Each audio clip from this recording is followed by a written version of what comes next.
Good morning. We're at the wastewater treatment plant with Tom Hensley. Good morning. Hi there. How are you this morning? Good, very good. Good. Thank you for having us in this Sure. morning, talking with us. And Tom, how long has this water treatment facility been here, wastewater plant? The wastewater plant started treating wastewater, I think, in the late 50s was the original. And there's been upgrades. I think there was about a 1970, maybe that was late 60s. A large one in 1980, and the most recent one was 2010. Okay. So this plant's been here quite a while. How does the water come in here to here? How does the wastewater here? It comes in from the sewer trunk lines. Gotcha. And enters our pump station. And first it goes through some bar screens, and that removes some trash. And then it comes into the plant, and basically we let gravity take place. We have an area, primary basins, that let whatever wants to float. If it wants to sink, it sinks, and it's removed either from the top or the bottom of the basin. Actually, prior to that, there's a grit structure that removes fine, small, more dense material that'll settle out. And then it just passes through the process. The water cleans up at each step. Cool. And you all maintain the basins and all that? Yeah, yes, we each basin is different and have their own unique needs, but each one has to be maintained. There's not a one of them that doesn't need something either weekly or every few months. Okay. Now, how many staff do you have here? We have 9 full-time. It's 2 per shift, and 1 that runs our dewatering operations. And so, I guess this is ran 24/7. 24/7, there's not a down day. Exactly. What an interesting process that you all have. I can't wait to see the actual process as we go through out here and have the videos and things. So you said you've worked here how many years? I've been here at this plant 19 years. 19 years. Wow. It's awesome. Now, what are some things, I know that you have, through this whole process, you said you have things that are filtered out. What are the main things that people should be aware of as far as flushing down their toilet? Some things we have to flush. There's some items that people clean with. The disposable toilet brush. There's several things that just need to go in a trash can. Toilet paper breaks down well, but a lot of things that people say are flushable are not flushable. And the sewer maintenance crews have to deal with those items. A lot of headaches, and it's just not this city, it's across the country because of so-called disposable and flushable items that need to go in a trash can. Exactly. Well, I wondered if that was a big issue with things that are supposedly flushable and things you all deal with. So thank you for talking with us about that. And let's go out and see the process. Sounds good. Thank you. This building has some centrifuges. So basically, some of what's come out of the water is concentrated. And we dewater it here. Centrifuge spins, water solids are separated. So it ends up being what we call a sludge cave.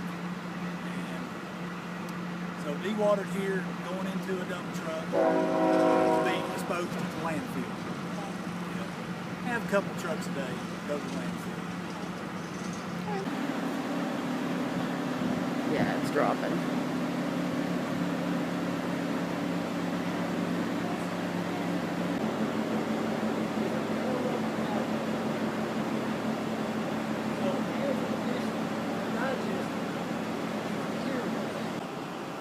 So they do just that. They make methane. So we can use that methane to fuel the boiler that heats the sludge. Basically, while this material, bacteria is at, to cook it down. So we can use that methane as the gas source to provide the heat that the bacteria do their thing and do the breakdown. But we end up with some extra methane gas, so we flare it. A lot of this.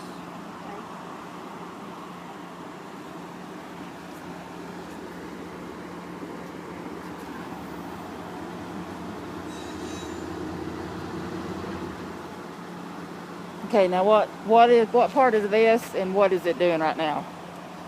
So right here we're our primary basins, and so it's already received screening and grit removal. Those aren't easy places to video, so we'll start here.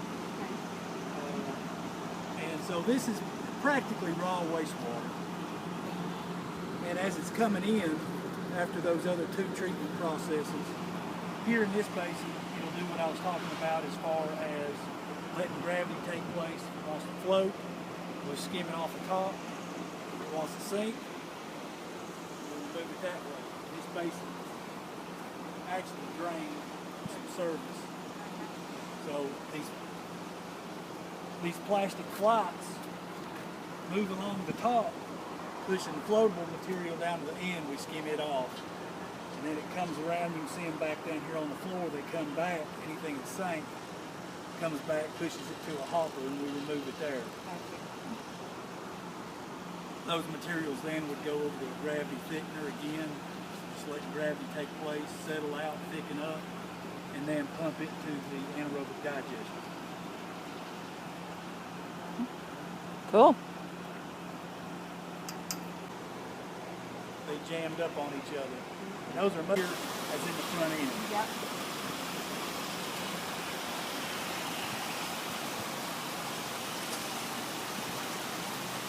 Oh, that's neat.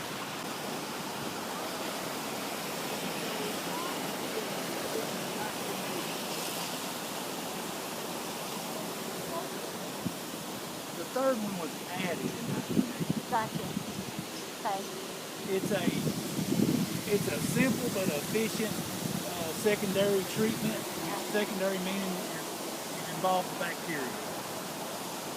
If I stop those arms, which the one thing pushing the arms is the flow off the backside. If you stop those arms, give it a month, those are rocks and they'll just look like rocks again. After about a month of putting flow back on them, they'll start growing and you'll get that algae type look to it. And that's bacteria removing the nutrients in that water that's just left the primary basin. Is there any time you do stop them, have to stop them, or are they just continuous? We do some maintenance. We have to clean those nozzles some. Okay. Yeah. So, once a month, Okay. they're stopped and cleaned. But they're pretty trouble-free, very efficient. Nowadays, instead of using so much real estate, they'll build a vertical tower that does the same thing.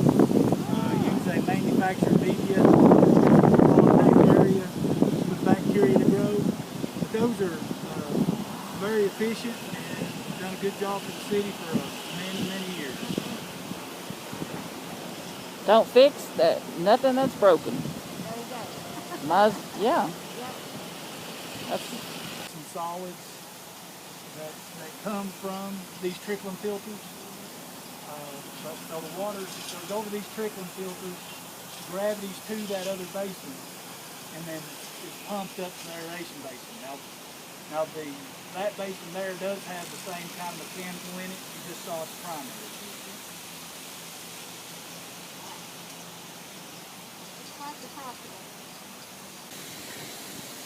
So this is the aeration basin, and what you're seeing is called activated sludge. You see it moving, you might be able to see all the small bubbles. There's a large blower that through these header lines push air up here.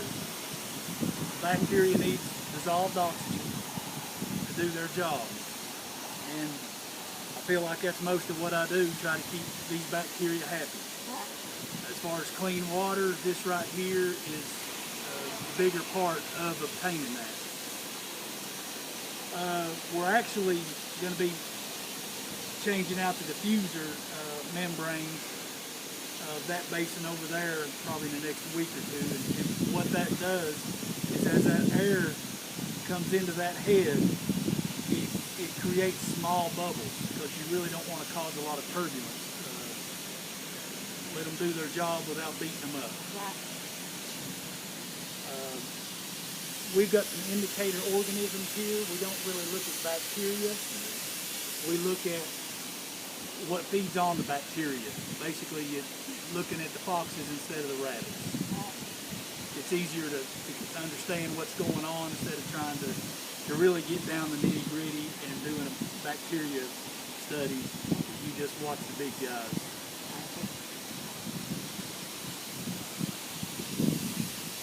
Off arm. There's a brush system at the end that we continually remove the algae because it wants to grow and grow.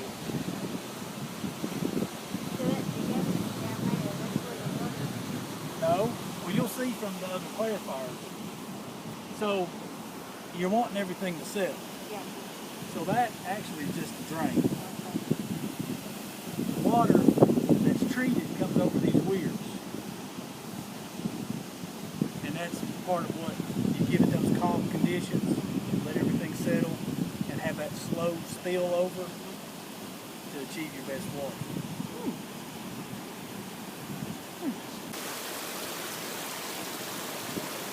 Yeah, right now the bottom, so you see the color of it in the center well? That's what you saw leaving the aeration basin. Okay. So it enters the clarifier in the center well and begins to settle out there. And basically on the bottom of this tank, you'll have 4 inches of that sludge back to that color.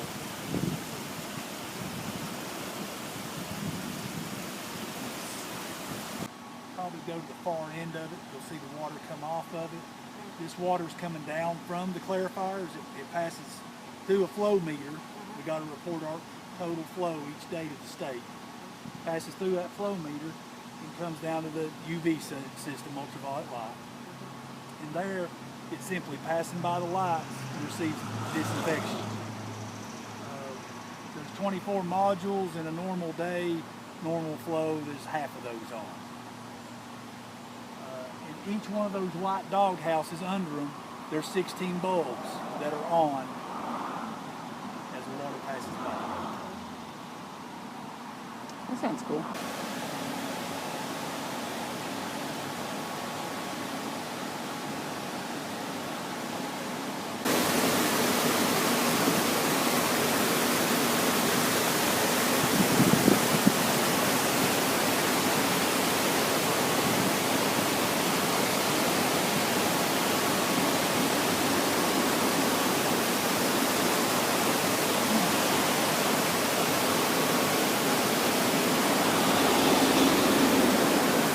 Those weirs add some oxygen back into the water before it goes to the river. We have a dissolved oxygen limit and don't have any problems meeting it at all. Those help a lot. That's the end of the line.